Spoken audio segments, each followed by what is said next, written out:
I'm so glad you could join me. Today, I wanted to take a look at this book that I got recently, and it is called Great Rivers,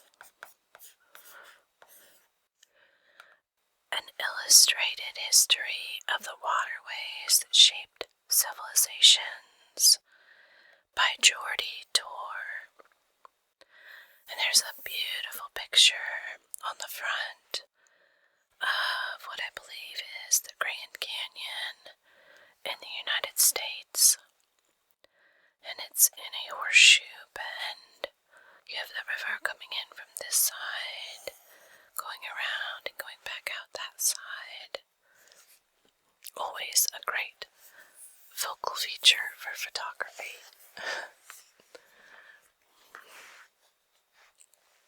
Let's read a little bit on the back. The great rivers of the world have captured the human imagination and shaped our history, whether it be the majestic waters of the Nile or the mighty Yellow and Yangtze rivers. In this fascinating guide, Geordie Torr explores the natural forces that have created these rivers, their impacts on the environment, and the myriad ways they have affected societies and cultures. A couple more small photos there. It's not an overly large book, but still plenty of rivers to be explored. Let's take a look inside.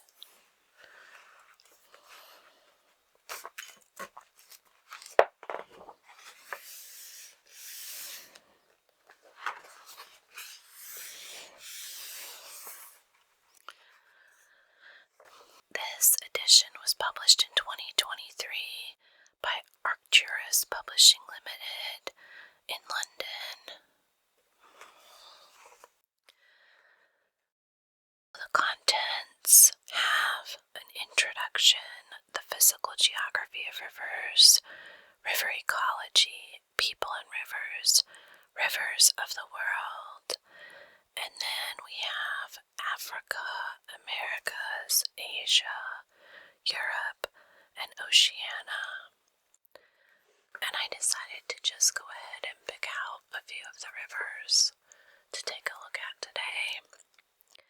And I'm going to skip over the history and interactions of humans with rivers. But it is quite informational, and the photography is stunning as well.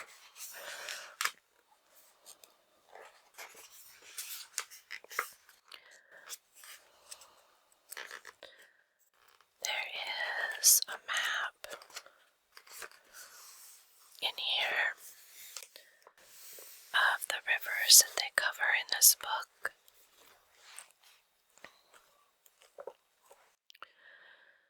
The world's great rivers are each fed by a vast array of smaller streams and rivers that together constitute what's known as a river basin, drainage basin, watershed, or catchment area.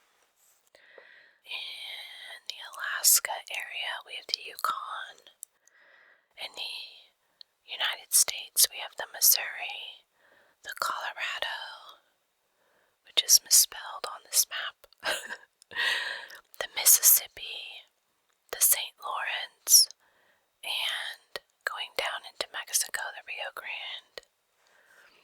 In South America, we have the Orinoco, the Amazon, and the Paraná.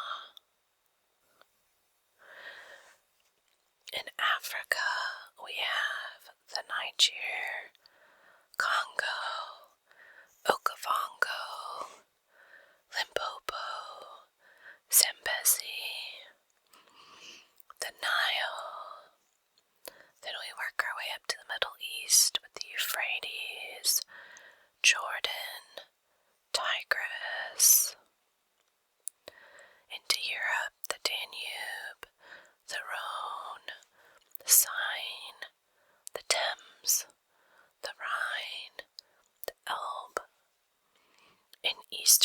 Europe, we have the Volga.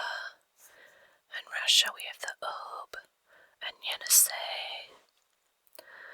In Asia, we have the Amur, the Yellow, Yangtze, Brahmaputra, the Ganges, Indus, Irrawaddy, Mekong.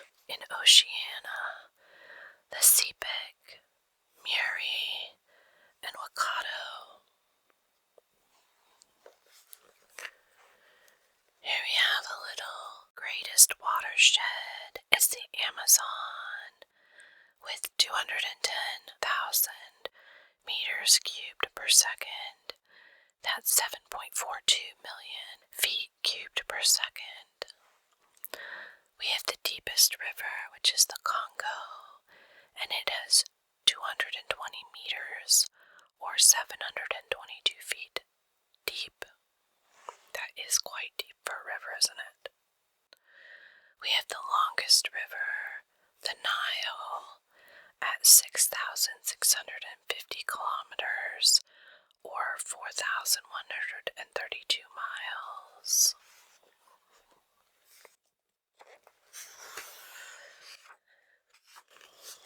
Let's go ahead and skip ahead to the ones that I've marked.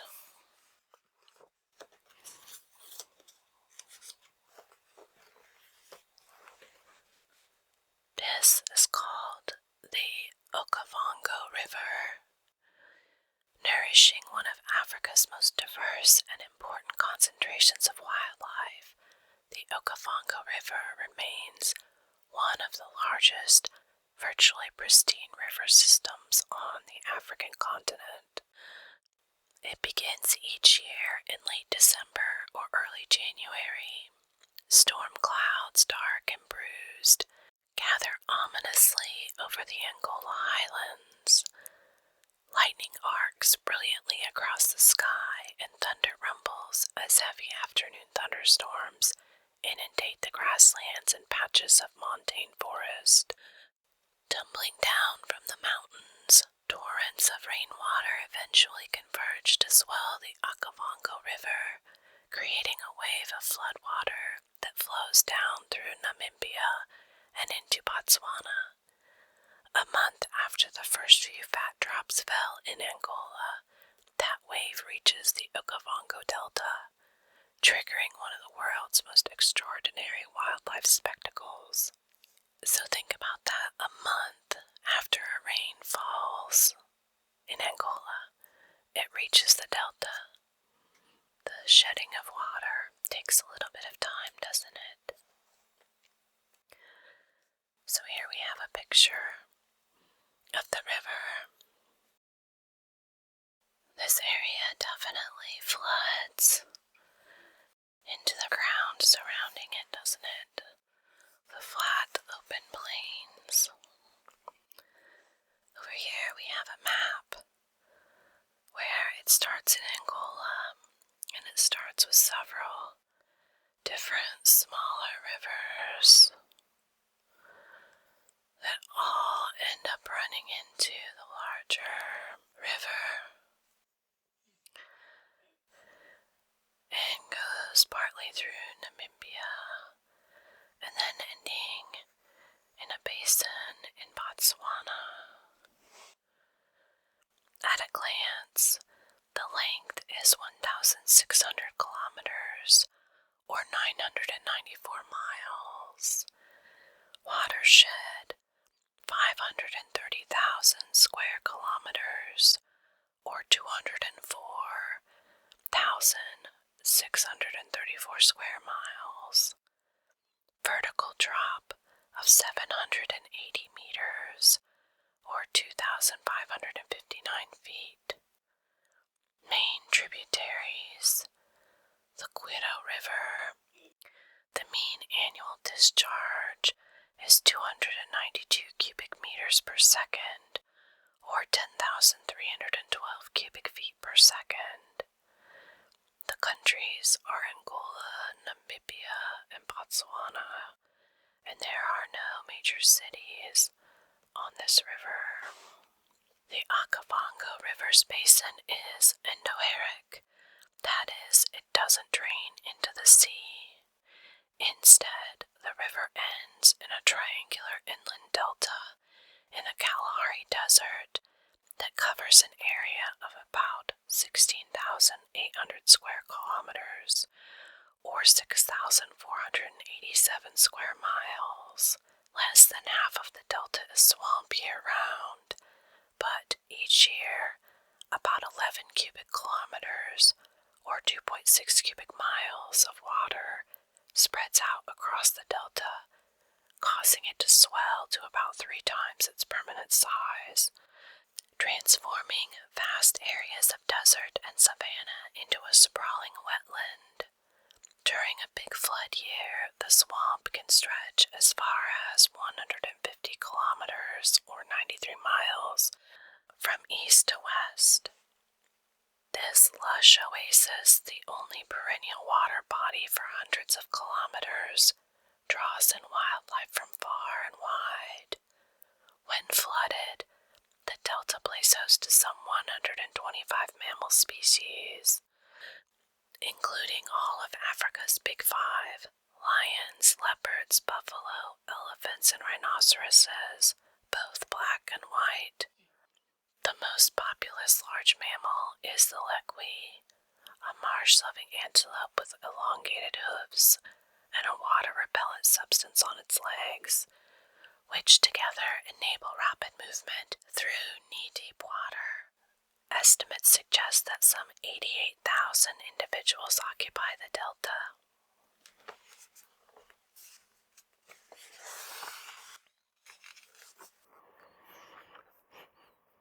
Here we have a picture of a herd of elephants crossing the Okavango River in Botswana.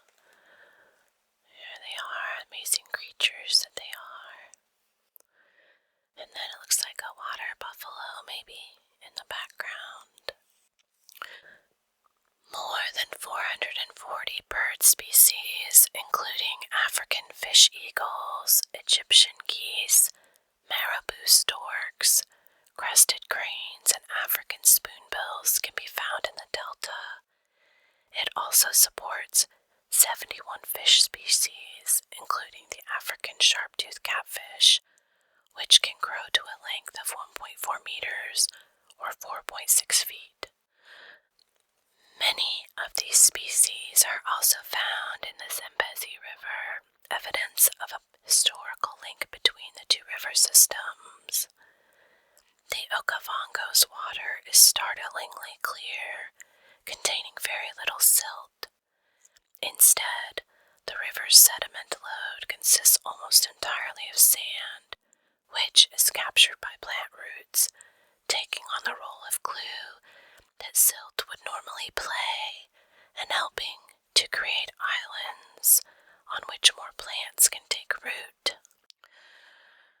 The river and its floodplain channels are dominated by dense clumps of papyrus reeds and other aquatic plants, while the slightly higher ground hosts patches of woodland and savanna. Because the delta is extremely flat, varying by less than 2 meters or 6.6 feet in height across its entire area, even small amounts of sand deposition can lead to significant changes to the river's course. The dense growth of papyrus reeds also continually blocks the river channels, further altering the pattern of flow. Hence, the delta and the river's course are ever-changing. Many of the islands scattered across the delta have a central barren white patch caused by the accumulation of salt. About 70% of these islands began life as termite mounds. If a tree starts to grow in these insect condominiums, its roots stabilize it and an island forms. The river begins its journey in the sandy highlands of central Angola, just south of Vila Nova on the Bay Plateau, where it's known by its Portuguese name, Rio Cubango. Some consider the Cubango to be a separate river. The river officially takes the name Okavango, at the confluence of the Cubango and Quito rivers. It then flows generally southeastward, first forming part of the border between Angola and Namibia, and then making its way towards Botswana, dropping 4 meters or 13 feet as it passes through a series of rapids known as Pupa Falls, and then beginning to spread out as it enters the flat, arid Kalahari Desert just over the border. In its upper reaches, the river flows through woodland, but as it meanders southwards, the trees become increasingly sparse as the country is transformed into dry savanna grasslands, dotted with spiny acacia trees, and then into desert. Linear islands. Many of the more than 150,000 islands within the delta are long, thin, and curved, resembling a gently meandering river. This resemblance isn't coincidental. The islands are actually the banks of old river channels that have become clogged by vegetation and sediment, causing the river to change course.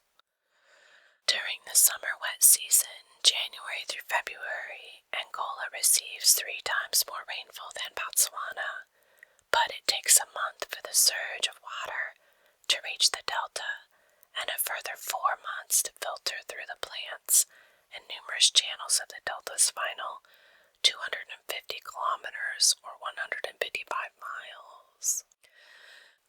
Hence, the delta's area peaks during Botswana's winter from June to August.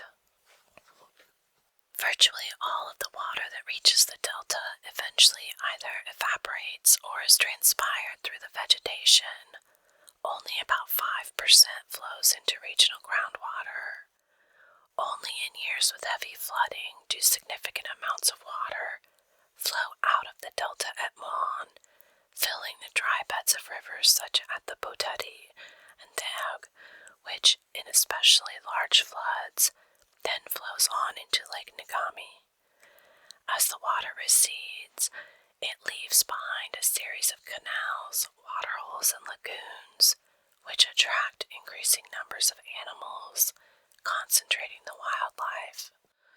The delta and its wildlife act as a powerful tourist draw, welcoming some 200,000 visitors annually and bringing in £65 million in annual revenue.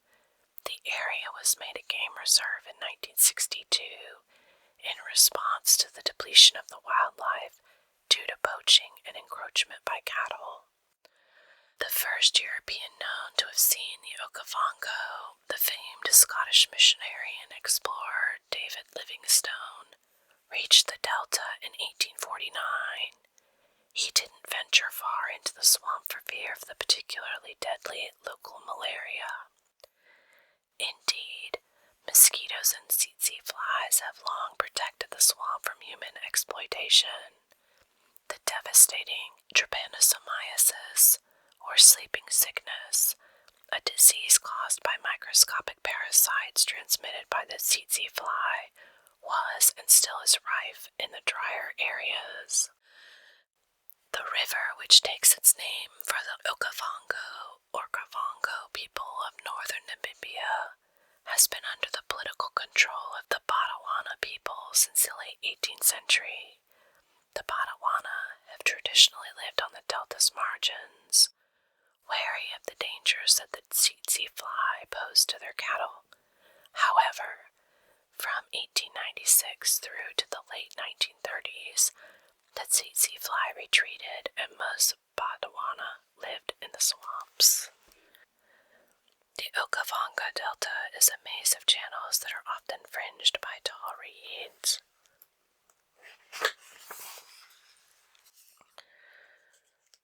Alright, let's skip to the next one.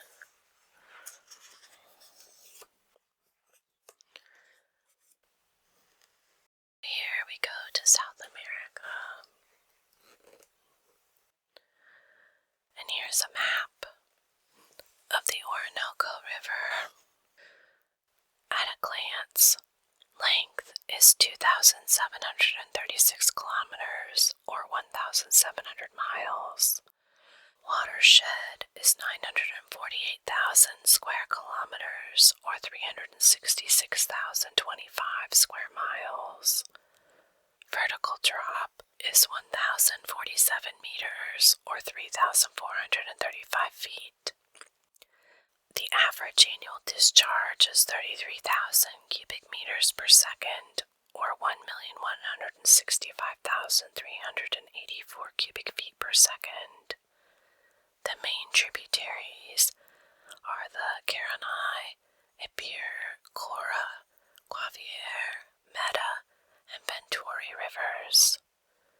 Countries it covers are Venezuela and Colombia. Cities along the river are Puerto Ayacucho, Ciudad Guayana, Ciudad Bolivar.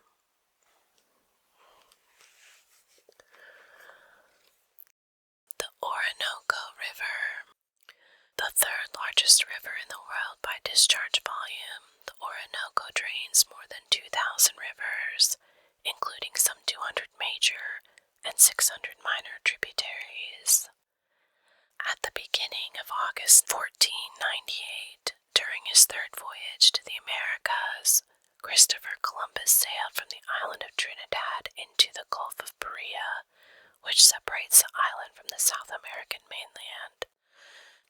There he encountered such an enormous volume of fresh water that he believed that he had entered the outer reaches of the earthly paradise, the Garden of Eden. After planting the Spanish flag on the Paria Peninsula and exploring the nearby river delta, he realized that this newly discovered land must be a continent, for the volume of water entering the ocean couldn't be flowing from an island. The river was the Orinoco, and the volume of water flowing from its mouth was indeed prodigious, the third greatest of any river on earth. Okay, who else when they hear Orinoco automatically thinks of the Orinoco Flow song? If you don't know it, look it up. A lovely photo of the river. Sandy banks, a little bit of sandbars and rapids, lots and lots of forest on either side. From the outskirts of Eden, the Orinoco then morphed into the pathway to riches. In 1531, the Spaniard Diego de Ordaz became the first European to explore the river, where he heard tales of the fabled golden city of El Dorado, tales that were to tempt the Spanish governor of Trinidad, Antonio de Berrio, and the English statesman Sir Walter Raleigh, to explore the river in 1584 and 1590 and 1595 respectively. The Orinoco also played a crucial role in Latin America's wars of independence. In 1817, the legendary military leader Simón Bolívar set up a base far up the Orinoco in the interior of Venezuela, from which he began to recruit an army. The following year, he established his revolutionary capital in the Orinoco port town of Angostura, now Ciudad Bolivar, and then in 1819, he and a small force used cowhide boats to cross a succession of flooded tributaries of the Orinoco before crossing.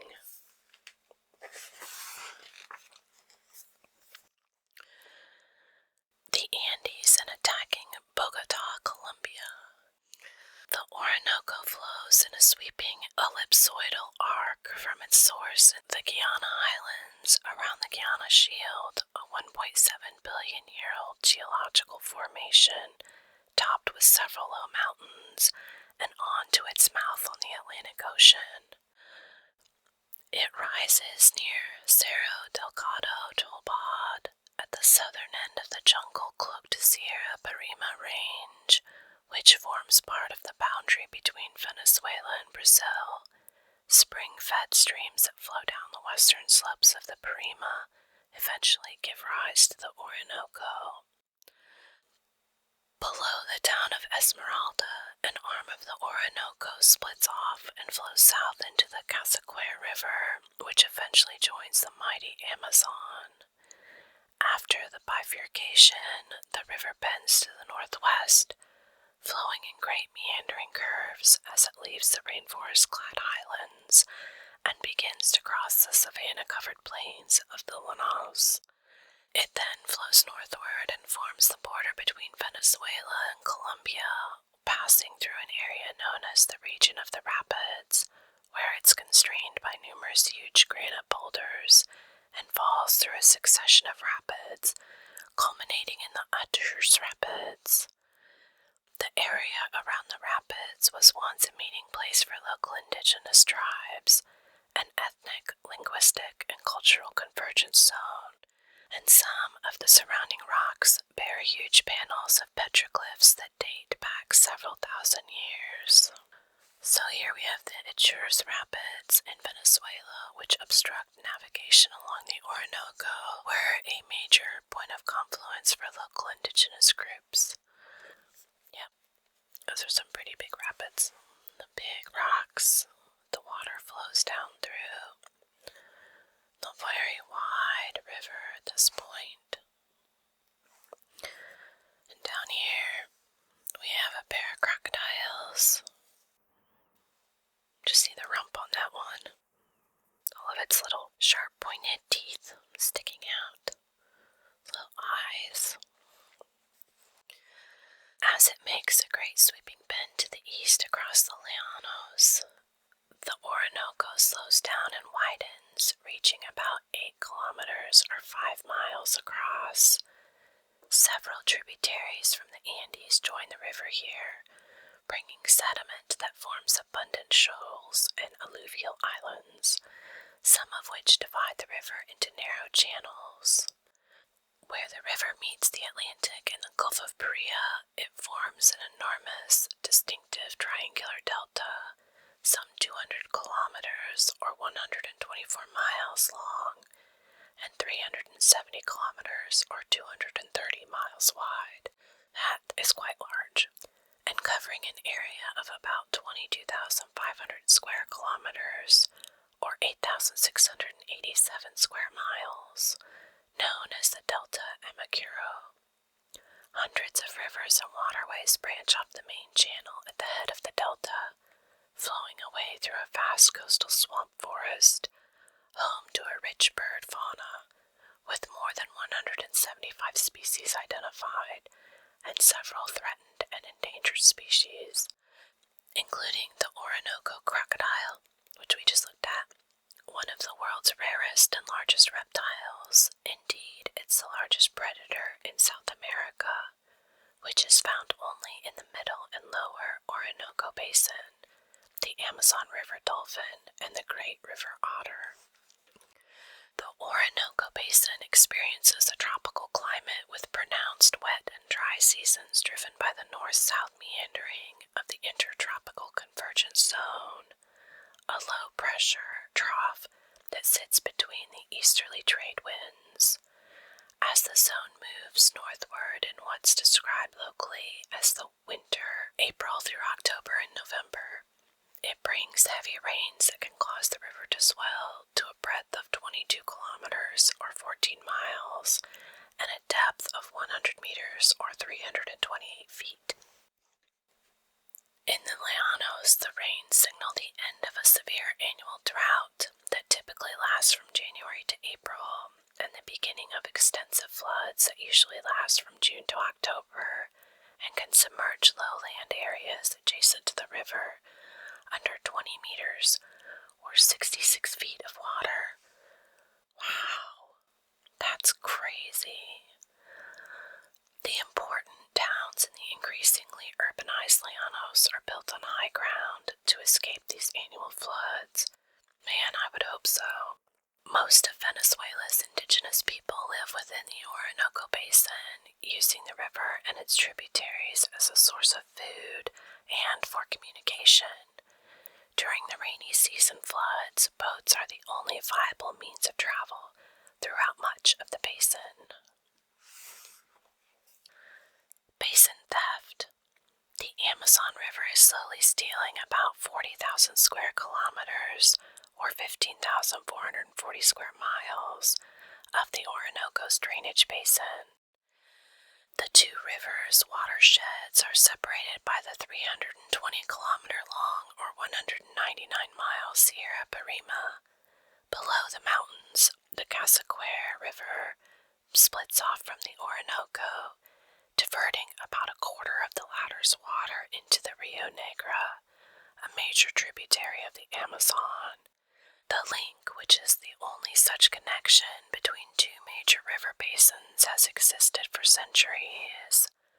The terrain on the Amazon side of the divide is more than twice as steep as the flat valley through which the Orinoco flows below the bifurcation, and a recent study found that the Casaquare is eroding more rapidly than the Orinoco, deepening its channel.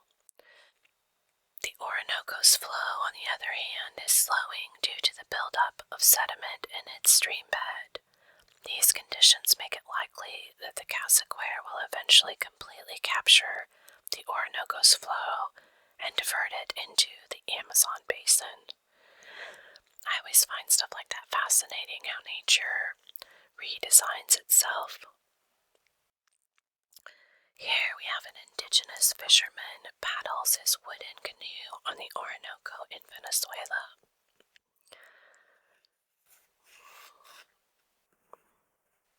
Handsome looking guy.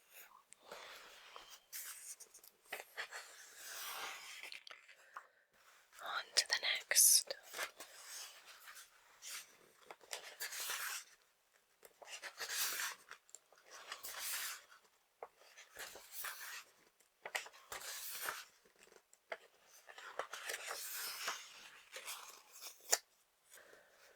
So here we're looking at the Irrawaddy River, and it is located in Myanmar.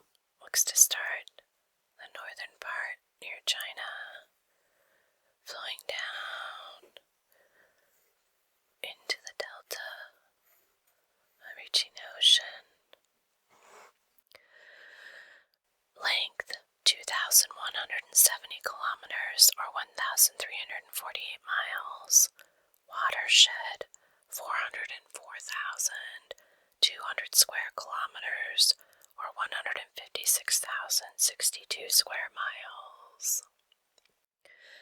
Vertical drop 150 meters, or 492 feet. Main tributaries: Taiping, Shuili, Nimin, Maeting, Mu, and Jindwen rivers. Annual mean discharge 13,000 cubic meters per second, or 459,091 cubic feet per second. Countries: Myanmar. Cities: Mandalay. It actually looks to pass quite a few cities, but that must be the biggest one. The Irrawaddy River. Myanmar's largest river and most important commercial waterway, the Irrawaddy River flows through the country's historical, cultural, and economic heartland, neatly bisecting Myanmar from north to south. The Irrawaddy, or officially Irrawaddy River, has been the region's central artery, along with cultural and commerce have flowed since time immemorial. Navigable for most of its length, the river has long served as the country's major transportation route for communication, trade, and warfare. Before colonization by Britain, it acted as the principal axis of the old Myanmar kingdom, thus shaping the country's history, settlement patterns, and economic development. Control of the river equated to the power in the region, as it was the key conduit for trade between China and India. Civilization in the Irrawaddy Valley is ancient. By 3,500 years ago, its inhabitants were farming rice, raising livestock, and using bronze implements.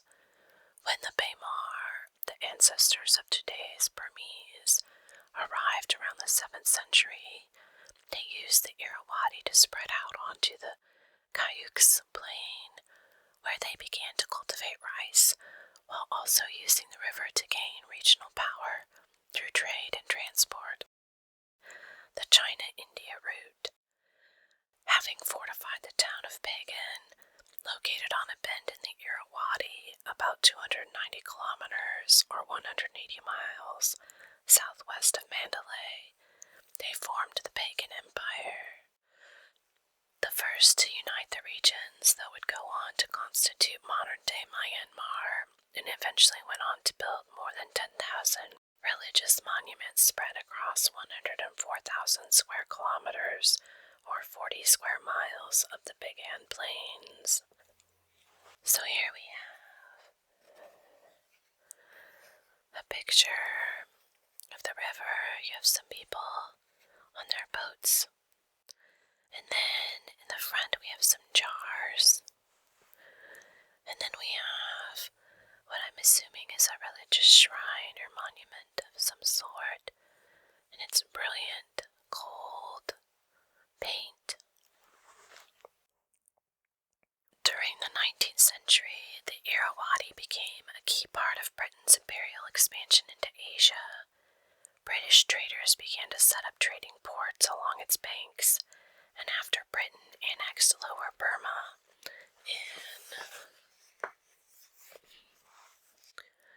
1855, it set about developing the port of Rangoon, now Yangon, and irrigation in the Irrawaddy Delta, whose rice exports eventually became vital to Britain's economic interests. The Irrawaddy is sometimes referred to as the road to Mandalay, after Rudyard Kipling's famous poem of the same name, which alludes to its use as a transport conduit by British troops. In 1885, during the Third Anglo-Burmese War, some 9,000 British soldiers traveled upriver on rickety paddle streamers, requisitioned from the Irrawaddy Flotilla Company, to the combustible Burma-India border. On the 1st of January 1886, the British annexed the rest of Burma, which meant that it controlled shipping on the Irrawaddy and thus a direct trade route to China. The Irrawaddy Flotilla Company, which began operating in Burma in 1865, monopolized inland river trade and passenger transport during the colonial period, at one time running the world's largest fleet of river vessels. Unlike on many other great riverine systems, the construction of railways in Burma during the second half of the 19th century didn't put the river steamers out of business, but rather complemented them by connecting services and assisting with the transshipment of goods. Renamed Inland Water Transport in 1989, the company still carries passengers along the mighty waterway, operating more than 600 vessels, transporting about 15 million passengers and 2 million tons, 1.96 million tons of cargo annually. Navigators are kept on their toes by constantly shifting sandbars.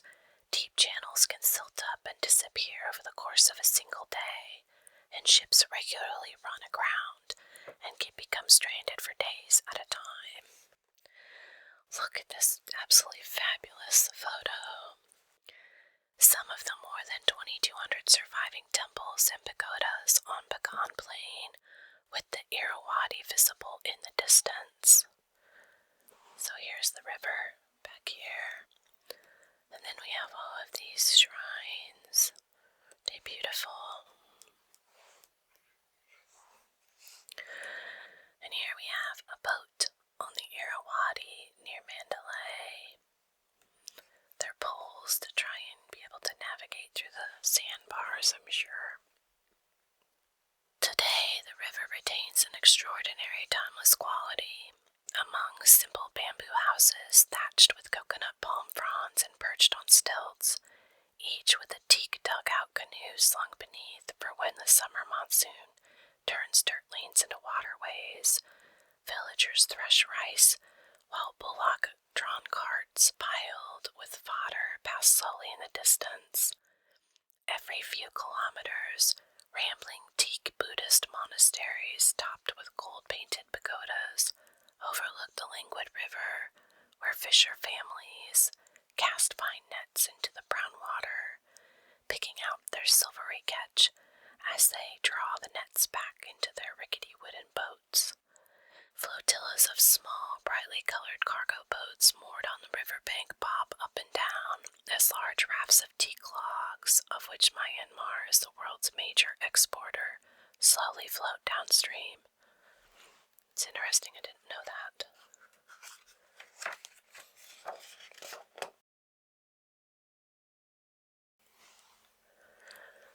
I'm so glad that you could join me as we travel down these great rivers and got a little bit of a snapshot of their size and the people who live there and what the rivers are used for. As always,